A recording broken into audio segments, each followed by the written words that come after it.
let's go to Ross Small now. Well, so basically, we obviously can't let you all know exactly how the Pi X works. We're kind of keeping that kind of to ourselves, but basically I made a pretty crazy machine that kind of hopefully should explain what's going on, but in a kind of a clunky way, but it should be able to more visualize what's going on. But in the Pi X, obviously it's not as ridiculous as this. The Pi X is actually way more efficient, better built, but essentially this is what it is. This is what it's doing. So in any I probably should start this out first. So you know, any object wants to move in a straight line unless it's acted upon by anything else. So even a gyroscope, nothing wants to go around in a circle unless it's being affected by another object. So what's happening in a gyroscope is you have two different points that are connected through what's called the center of gravity, and they're basically dancing around, I call it dancing around each other. They're in a balance. So if you did the most fundamental level, each point in a gyroscope, there's only has to be two. That's it, just two. Obviously in a gyroscope, there's trillions of points all around the gyroscope, but there only has to really be just two.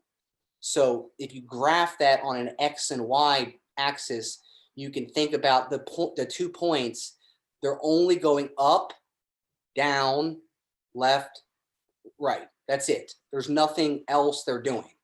So furthermore, as one point is going up, the other point's going down. So one point's going up to the right, one point is going down to the left. And it reaches the bottom like this. One point's going to the right and down, the other point's going left and up. So they're always doing the exact opposite reaction of each other. 2 points on a gyroscope. So all you have to do is focus on just those 2 points that are exactly 180 degrees separated from each other. So that's what the Pi X is doing. It's taking a gyroscope and it's just focusing on just the 2 pinpoint microscopic little dots, whichever ones you want to pick, but they have to be through the center of gravity, and they have to be the 2 balance points, exactly 180 degrees separated from each other. So that's basically what's going on. So this machine right here does that, but I could not do it with one gyroscope. Mechanically, it's impossible. So you can see I have a chain drive in the middle with 2 motors. So basically I cut a gyroscope. That's actually a treadmill gyroscope. It's got a big piece of steel around the end. So the weight is, the most of the weight is around the end, in a big steel beam, a bar that goes around in a circle. So I cut that in half. So first off, you have to think about that as one gyroscope. So you got to get it out of your mind that that's 2 I know it looks like it's 2 gyroscopes, but they're connected by the same shaft, and it's a keyed shaft, and it's over a 1-inch shaft. So they're locked in place permanently. So that's essentially one gyroscope. I know it looks like it's 2 gyroscopes, but it's just, you got to think about it, just it's one. So it's one gyroscope with two points that are 180 degrees. 1, 2, 1, 2, 180, and they go through the center of gravity right there in the middle. There's 2 points. So now we can focus on this point, because now I've got it to where the drive shaft is in the middle, and I can focus on each gyroscope separately, and I can get access to them and do what I want to do to each side. So that's what this is, a learning aid. It's a training aid to show you what the heck is going on with the Pi X in Brian St. Clair's invention. And really, this is the Mach-1 from Mike Marsden. He's the guy who actually invented this whole theory to begin with. His name is Mike Marsden, Michael John Marsden, the Mach-1, spelled M-A-C, which stands for macroscopic, quan, is for the quantum, and then just ones because he's making a 2 and a 3 and a 4. And but basically it's called a macroscopic version of the inner quantum workings of matter, because this is essentially how matter works. Um, Everything's in balance. So basically, that's why he called it a Mach 1. He says it's, obviously matter is a microscopic version of matter because that's what it is. It's microscopic. This is like economics, the larger one transaction of you buying a cookie for $1, that's microeconomics. But macroeconomics is like the Federal Reserve raising and lowering interest rates and a large, so they're sitting in a building. Basically, this is the larger scale of it. It's, showing you physically that's the whole idea. That's why he called it Mach 1. So just so if anyone's ever wondering, why is it called the Mach 1? It's a macroscopic version of the inner quantum workings of matter. That's basically the idea behind it. But should I just show physically moving it a little bit? Yeah. Can you do a demo? Can you turn it on and power it up and all that, or? Yeah, I'm going to turn on I got 2 motors. One's a really powerful motor that's not as powerful, but they're both like 10 horsepower, almost 10 horsepower. So they're both pretty powerful motors. Yeah, fire it up, make some noise. Fire it up, make some noise. Yeah, and then let me know. After you're done doing your demo and all that stuff, let me know where things are at, and we'll do Q&A, and we'll have people, and again, don't give out anything that's too proprietary, but as much as you're able to answer in terms of questions, that's awesome. At this point, we don't really think we're going to patent this thing because it's so crazy.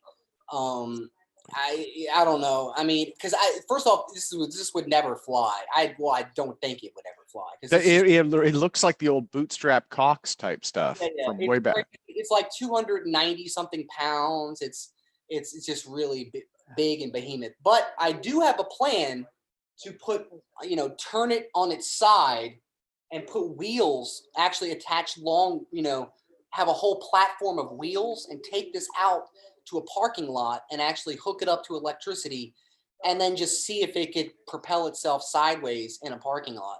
Because if this has 5 pounds of thrust, that's not like a whole lot, but it's enough to get this thing moving and say, hey, it's got 5 pounds of thrust or 10. Hopefully, I'm hoping it'll get 30 pounds of thrust. Hopefully. Yeah. And then it could really get cooking. You know what I mean? I want this thing to accelerate as fast as a Honda Civic and get up to 65, 65 miles per hour. It's obvious that it's doing something. It's creating some type of thrust. There's nothing's moving the wheels. It's all going to be just inertia inside those gyroscopes, So another thing I want to throw out is the whole idea of rockets is, I've always said this, the rockets is you're throwing a lot of mass back in one direction so that you go in the other direction. So, but you're not just throwing it, you're accelerating it in one direction. And then you're accelerating the opposite direction. So in a gyroscope, it's a lot of mass going around and around and around in a circle. So it's the same idea of throwing lots of mass, but instead of in a straight line, it's going in a circle. But see, that doesn't work because a gyroscope just gets up to one speed and it's not accelerating.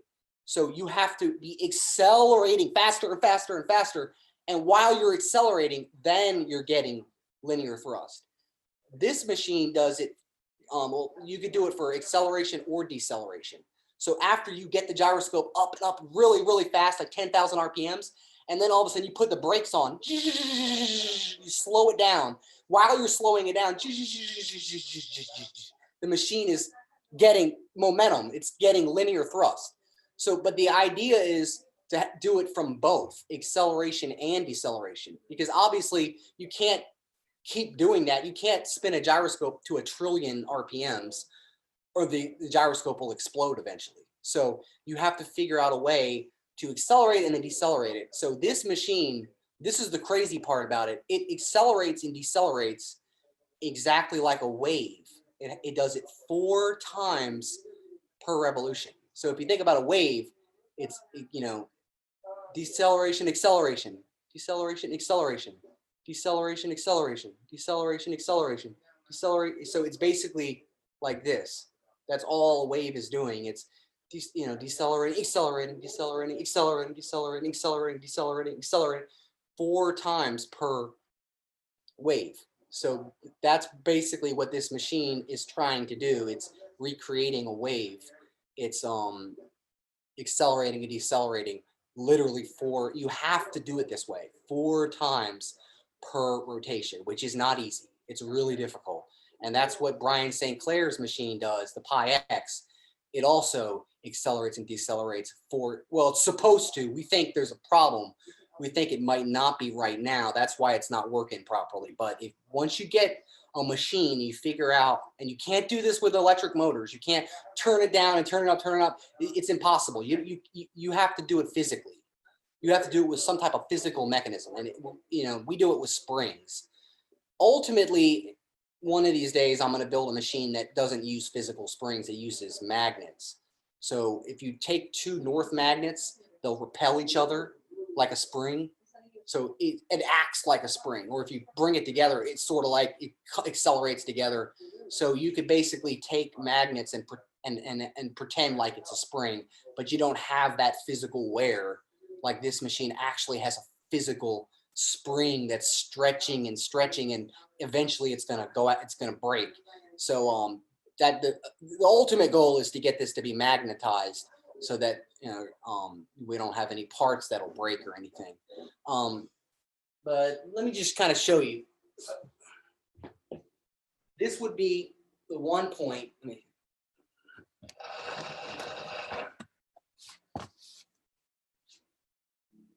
So this is the first point on the gyroscope. So 180 degrees from that would obviously be here. But remember, I'm talking about, don't think about this as 2 gyroscopes. Think about it as 1 gyroscope. So here's the other point. It's on the other side of the gyroscope. Right. So another point I want to make is the force has to be perfectly linear. The acceleration forces and deceleration forces against the gyroscope has to be exactly perfectly straight at all times. And that's the whole point, because you're trying to go get linear thrust. That's why all these other guys, in my opinion, Dean Thornton, David Kalishaw, all these other people have failed because they're thinking in circular logic. They're not thinking in, you're trying to go straight, so you want to have straight energy. So ultimately what's really happening is you're expending energy in a straight line. So we all know, E equals mc squared. So energy is mass. So it's the same thing. So if you could figure out how to expend energy in a straight line, it's the same concept as if expending matter in the same. That's ultimately, it's hard to explain. I know people don't like to think about, Einstein and all those equations. And some people say, oh, that's a microscopic amount of energy, for amount of mass or whatever. That's ultimately what I feel in the end. That's the best way I can explain it to a conventional physicist, is that E equals mc squared. So you're expending energy in a straight line against the gyroscope. And that's the best way I can explain to a conventional physicist how this thing works. So down here is a spring, an extension spring. Let me take it back.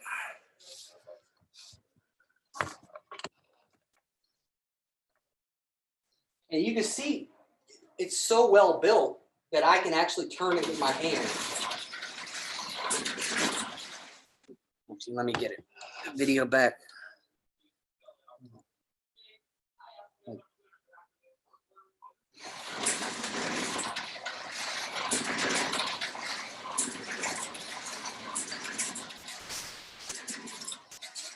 Can you see it good? Is it?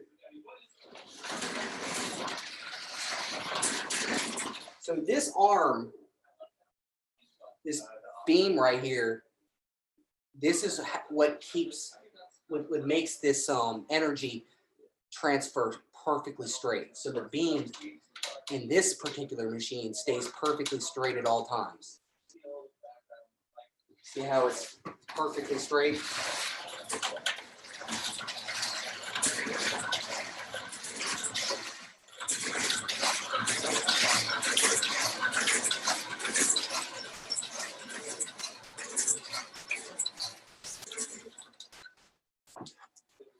So that's the first point, is it's perfectly straight.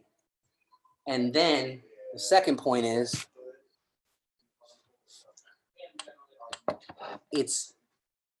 I haven't finished the other side. This is halfway built. So I've only finished the first side here. I still have to finish the other side. So just so you know, this is not fully built yet. So once the machine gets here, this is the x-axis. This is the y-axis. Once the point gets here, for this 90 degrees, it's traveling up. For this 90 degrees, it's traveling up. So notice the spring is getting stretched. It's got energy building up. It's slowing down. It's slowing down this point in a straight line, though. So it's slowing down this point, and then when it reaches this point, now this point is going down. So it's no longer going up, it's now going to go down. And this spring is going to help accelerate it down. So you see it accelerates. From here, it accelerates.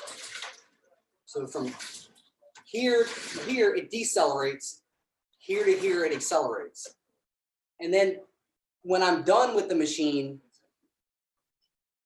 the other side would do the same thing. But it would decelerate this point and then accelerate. So what's happening is this point on this side of the machine is decelerating for 90 degrees, accelerating for 90 degrees. Then you switch to the other point mass that's 180 degrees out and decelerate for 90 degrees, then accelerate for 90 degrees. Then you come back to this point again and decelerate for 90 degrees, accelerate for 90 degrees. Then you switch back to the 180 degree point, decelerate for 90 degrees, accelerate for 90 degrees. Then you switch back again. So you're doing this 4 times per rotation. So deceleration, acceleration. Deceleration, acceleration.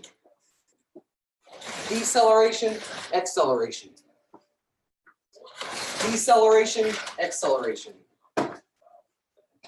Deceleration, acceleration. So you get it? Okay. Should I crank it up with the electric motor? Yeah, crank it up, crank it up. All right, this is the first time, man, so I wanted to go. This could be dangerous too, so I gotta be back. Make sure you don't have any wrenches or loose parts or anything like that, right? Yeah, Because I know you've been working on it, right? So I literally just got this thing, like the spring and the wire. I just built it like a minute before I got on here. So I lubricated it. I got, bolt tightened everything down. Everything seems tight. So yeah, I'll just kind of power up. You might want to put some weights on the wood too. Yeah. Yeah, I've already been playing with it. So when that arm goes back and forth, the whole machine wants to twist. That's why I added a counterweight here. So I added that heavy counterweight to kind of counter-react that side force. Yeah, I was just worried if it might tip over, right? Because it's taller than it is wide. But yeah, it probably won't tip over. Well, if it does, I'm not near it, so I don't care. Whatever. Yeah, go for it. Fire it up. I would love to see it. Look at that. See, this is another APEC first. We've got Brian's demos. Now we have a Ross's demo. All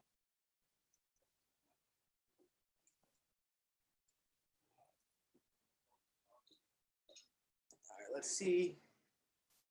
Should I do it like that angle? Yeah.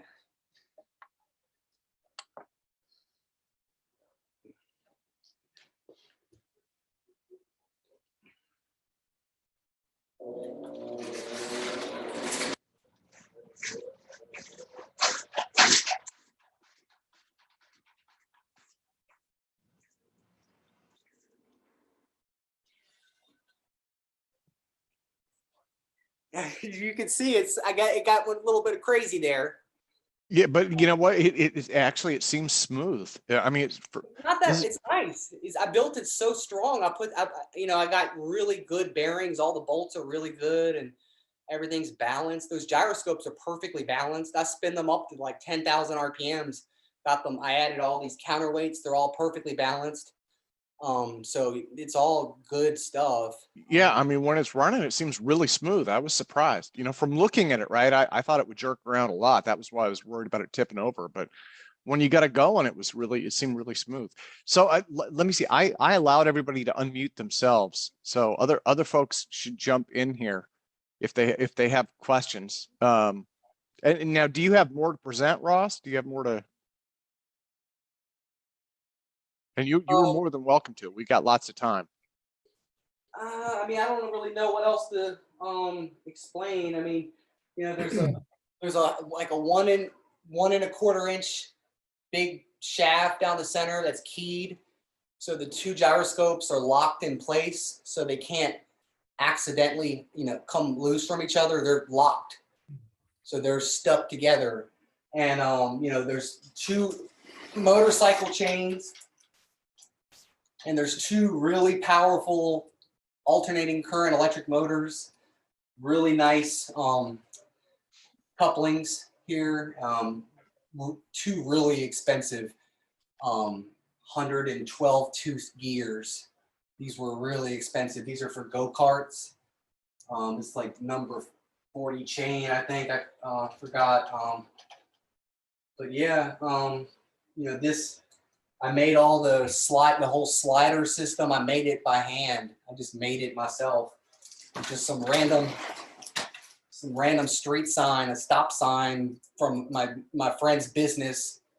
I get a lot of spare parts and things from my friend's junk removal company. So I got the gyroscopes from a junk removal company for free, all the wood for free from a deck job, 2 motors. I got one off this was off a cement machine. That one was off of a bandsaw.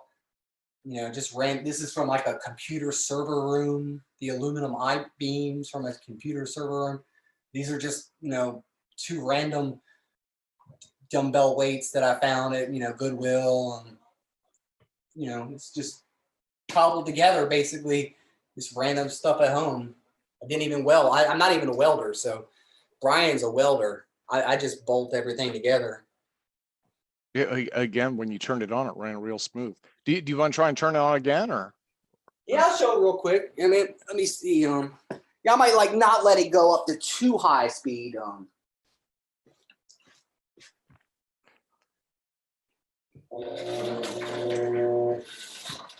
Oh, you notice that this spring overpower. If I started here, the spring overpowers the motor. The motor can't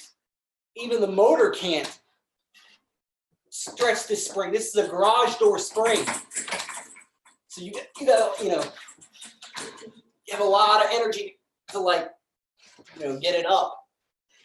And then it accelerates it. So it decelerates it here. Like decelerates it here, and then it accelerates it here. So I got to start it like over here to get some momentum to get it going.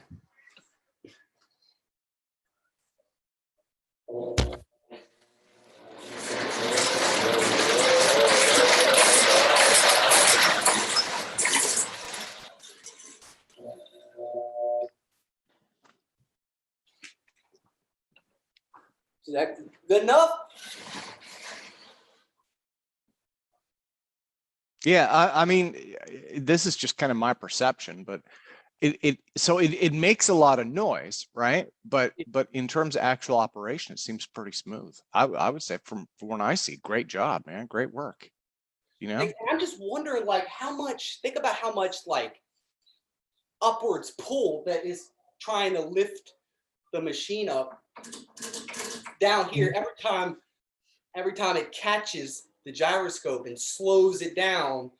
The whole machine is like getting this kind of jerk upwards, and then around the back you accelerate it, so you get another pull. so Ross, when do you think? So you mentioned you've only got one of the motors operational, and so this thing is only kind of going at half. I mean, it's only going half. When do you think you'll have this ready for like a full demo? I don't know if I really will. I mean, maybe I'll take a video of me out in that parking lot and I'll put it on YouTube and let y'all see. Yeah, well, the reason I ask is I'd love to have you back to present on the machine and the progress you've made on it, and you know. Yeah. I mean, we are your people. So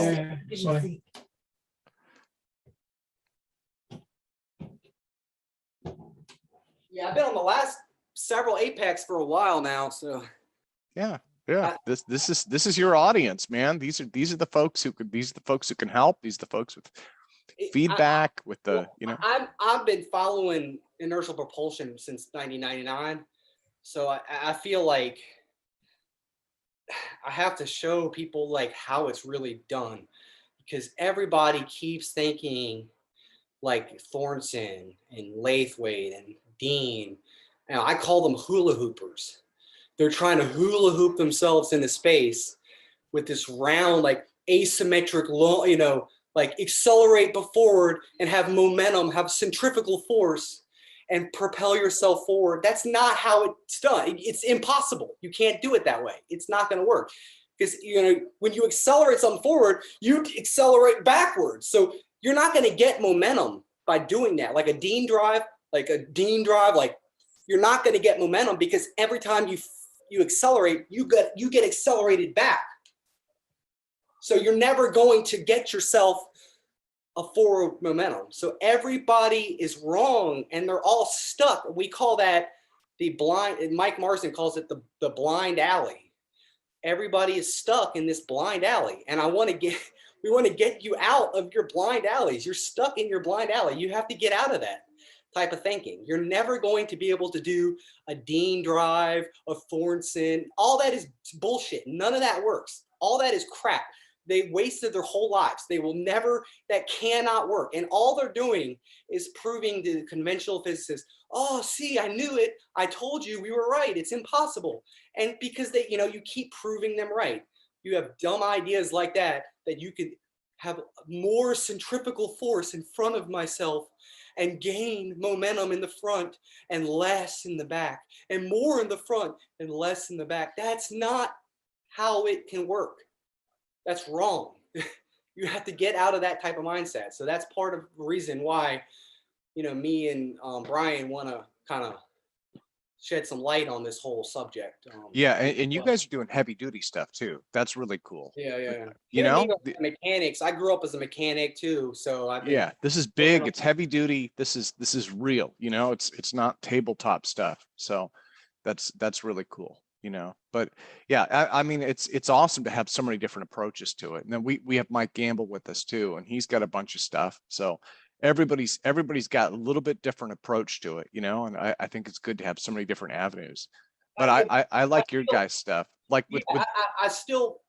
I'm still just at this point. Since I've been doing this for 23 years. I'm really convinced that you have to do it this way. Somehow this I mean, there's a million different ways you could do it like this, but you have to be able to just focus on 2 points on a gyroscope, and you have to do it at 90-degree angles, and there has to the force that's generated to the gyroscope has to always be straight. You have to figure out some way to have, we call them linear tethers. So in Brian's, it's these linear tethers that go like this, like that. So that's basically how it works. But I feel like that's, at this point, I've been looking at everything. I've tried everything. Nothing's worked except this seems to be working. Okay, well, so let me do this. We're almost at the bottom of the hour. So let me put this on gallery view. And we still got about a half an hour until Michael. But everybody, please give Ross Small a giant hand. Ross, thank you. Thank you again for the demo, man. And thank you for walking us through everything. Thank you for the demo.